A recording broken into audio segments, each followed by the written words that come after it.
bin ein Cowboy im wilden Westen. Hab ein Problem mit meinem Ross. Mein Ross hat gefunden, seit mir lang genug gedreht. Und jetzt ist Zeit für einen Tausch.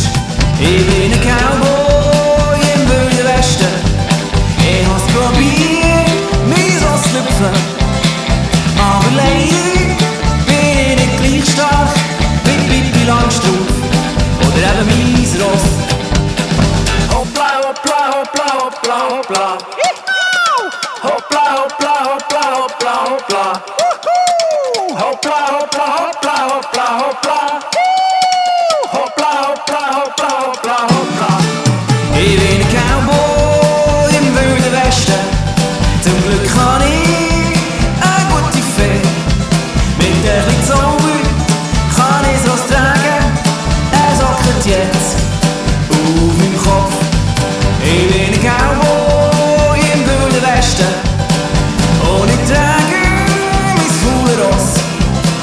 Aber leider kann ich nicht galoppieren und mich werden von den Schnecken überholt.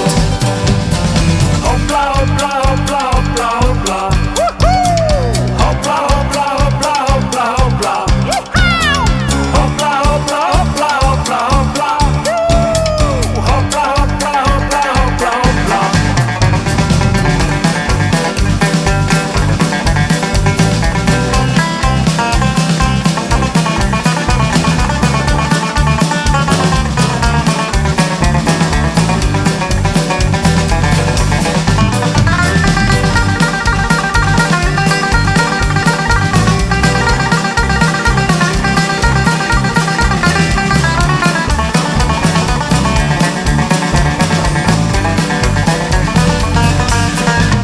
Ich bin ein Cowboy im wilden Westen.